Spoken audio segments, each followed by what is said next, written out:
Assalamu alaikum students. Unit number 2 of our English book is Chinese New Year.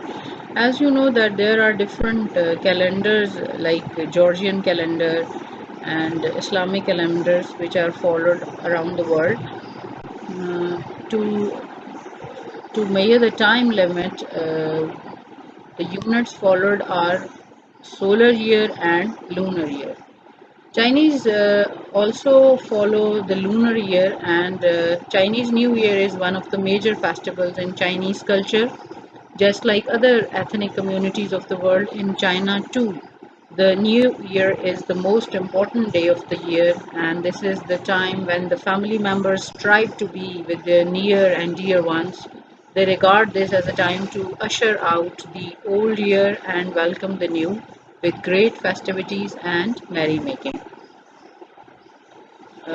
During reading, I will tell you the meanings of the word and the part of speech they belong to, uh, and I will also tell you the answers of the questions. So let's start.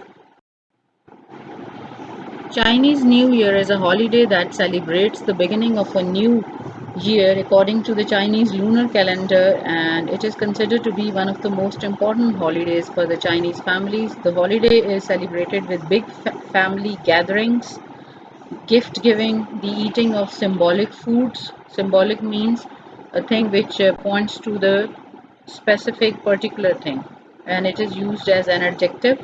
And display of festive decorations, all focused on bringing good luck for the new year and celebrating the coming of spring also. In China, the lunar calendar is still used to determine traditional holidays like Chinese New Year. Since the lunar calendar is based on the phases of the moon, which has a shorter cycle than the sun, Chinese New Year is never on the same day each year, but typically falls somewhere between January 21st and February 20th. Celebrations can actually last up to a month. This is the answer of the first question, which is when does Chinese New Year start? Since the lunar calendar is based on the phases of the moon. From here you can write the answer of the first question. Here are some traditions associated with Chinese New Year. The first one is cleaning houses and new clothes. Prior to the first day of the new year, it is customary for families to thoroughly clean their houses. Customary means usual for somebody, and it is used as an adjective. Doing this is said to clear out any bad luck from the previous year and to make the house ready to accept good luck for the coming year. This is the answer of the question number 2. Why do Chinese families do thorough cleaning of their houses before New Year's Day? All cleaning must be finished before New Year's Day, so there is no chance of accidentally throwing out the good fortune of the new year. Wearing black is not allowed due to its association with death. However, wearing red is encouraged as the color is associated with warding off bad spirits. Ward off means to make something go away. And this is the answer of question number 3. Which color is not allowed and which color is encouraged on Chinese New Year? Why? Next activity is decorating the house. Another popular custom is to hang up signs and posters on doors and windows with the Chinese word Fu written on them, which means luck and happiness. Buying flowers for the home is also commonplace since they symbolize the coming of spring and a new beginning. This is the answer of question number 3, 4. Uh, what do decorations on doors and windows symbolize? Next activity is New Year's Eve dinner. On the eve of the Chinese New Year, it is customary to visit relatives and partake in a large dinner where a number of specific foods are served. It is typical for a Chinese family to make 8 to 9 dishes for the New Year's Eve dinner because in Chinese language the word 8 means prosperity and the word 9 means long lasting. This is the answer of question number 5. What is the significance of New Year's Eve dinner? Another activity on Chinese New Year is giving good luck gifts. It is a traditional practice for adults to give children little red envelopes filled with money in order to symbolize wealth and prosperity for the coming year. It is also common for elders to present red packets to unmarried members of the family. Envelopes are not to be opened until the recipient has left the home of the giver.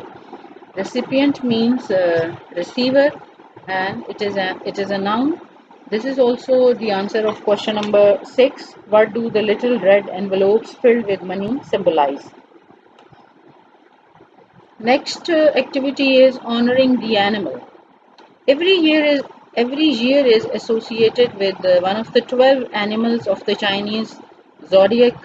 These animals are often represented in decorations. Some people believe that those born during the year of a particular animal may have the character traits of that animal. Traits are the characteristics. It is also a noun. Chinese believe that if someone is born in a year and the name of an animal given to that year, that very person can have the qualities of that animal also. So it's just a belief of Chinese. Chinese New Year is a time when the family should come together in order to give thanks for the year that has passed and reinvigorate themselves for the coming year. This is the answer of question number 7. What is the importance of Chinese New Year for Chinese families? And you can add in this answer, because your answer should be 30 to 40 words, and you have to take care of the limit. It should not be less than 30 words. Then there is glossary. Difficult words and their meanings have been given. I will tell you what part of speech these words are, because this is also the part of your objective type paper. Association is a noun. Celebration is also a noun. Customary is adjective. Gatherings is a noun. Lunar is adjective. Partake is verb. Recipient is a noun. Reinvigorate means strengthen. It's a verb. Symbolize is a verb, and traits is noun. You will do you will write glossary, words and meanings and their parts of speech in your copies, and question answers. In vocabulary exercise A, you have been given some words to write meanings. Some of the words have been mentioned in the glossary. Other than those, you can look up the dictionary for the meanings of those words. Exercise B is form a noun from the given words and use the nouns in sentences. Sentence making is not in your syllabus, so you can just convert them into nouns. Like celebrate, the noun of celebrate is celebration. Uh, gather, gathering, symbolic, symbolism, prosper, prosperity, decorate, decorations, encourage, encouragement. Next exercise is translate the following paragraph into Urdu. This is not in your syllabus, so you can leave it out. Next is reading comprehension. Analysis of patterns of text organization. There are options, 3 options, and you have to choose the correct one. Chinese New Year falls somewhere between January 21st and February 20th. C is correct. Second one, paragraph 1 gives specific details of the Chinese New Year. B is correct. You can do this exercise in your books. Number 3, it is customary for families to thoroughly clean their houses before the first day of the year. A is correct. Number 4, hanging up signs and posters on doors and windows mean luck and happiness. Option C is correct. Envelopes are not to be opened until the recipient has left the home of the giver. Option B is correct. Then there is exercise B. Answer the following questions. When does Chinese New Year start? I have told you the answers of these questions. You will write answers in your copies, and make sure that your answer should not less than 30 words and not more than 40 words. It should be between 30 to 40 words. In grammar portion, you will learn about collective nouns. Collective noun is a type of noun in which one thing represents many things. Uh, so you have to fill in the blanks with the given collective nouns. Number one, it is typical for a Chinese family to make 8 to 9 dishes for the New Year's Eve dinner. Number two, the audience applauded heartily at the end of the concert. Number three, the class has just had a physics lesson. Number four, the gang of robbers was arrested by the police. Number five, a crowd of people gathered at the accident site. Number six, the committee took many important decisions at its monthly meeting. And number seven is the crew of Pakistan Air Force looked smart in their uniform. Next is use of must and must not. The short or contracted form of must not is mustn't. Must is used for strong obligation or a thing which is compulsory to do, and must not is used for strong prohibition. Prohibition means a thing which is prohibited to do or which is forbidden. So we will use must, like all cleaning must be finished before New Year's Day, and mother says you must not play with matches or you mustn't play with matches. The exercise is fill in the blanks with must or must not. You can do this exercise in your books. She must not or she mustn't eat so much sugar. Students must pass an entrance examination to study at this school. You must not watch so much television. He must take some medicine for that cough. Visitors mustn't smoke. The next is present indefinite and present continuous tenses. Present indefinite or present simple tense is used to indicate that the action takes place regularly or it's a habit. And for making this tense, we use first form of the verb with the subjects I, we, they, you, and plural subjects, and we add s or es at the end of the subjects he, she, it, or singular subjects.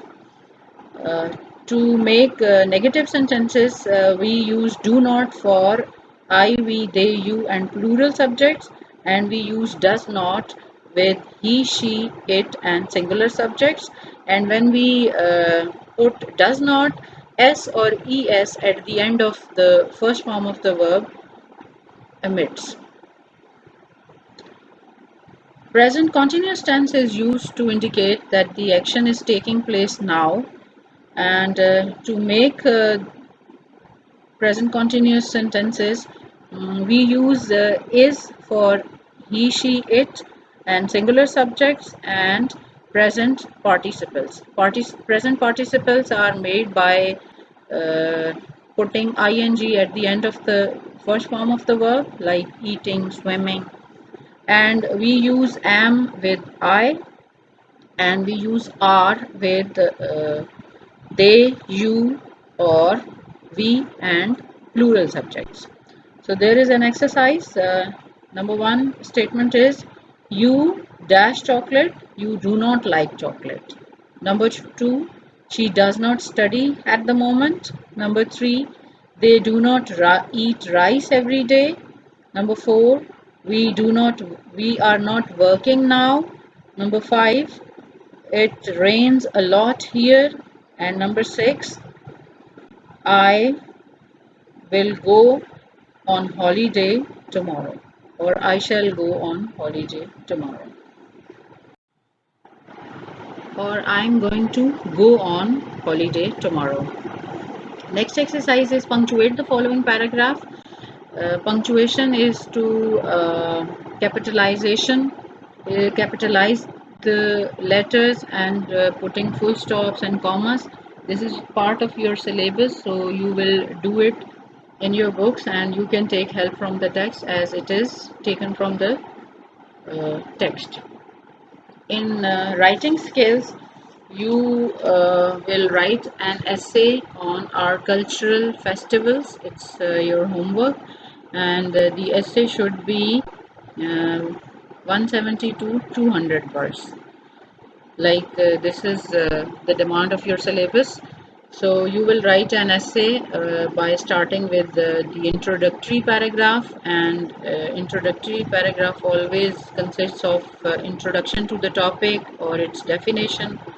Then you will add two or three more paragraphs with the key idea as its first sentence and supporting details. And last paragraph is concluding paragraph, in which you mention your opinion or some author's opinion. In while writing our cultural festivals, you can you can mention the cultural festivals of Pakistan, like Basant, or the festivals which are celebrated in our villages on the harvesting seasons. So you will do this in your copies. Next activity is reading activity, and you have to surf internet to find names of the animals Chinese years are named after. These are 12 animals, and you can search them from internet and collect information about two more festivals that are celebrated around the world and share your findings. This is also you can do from the internet. Thank you.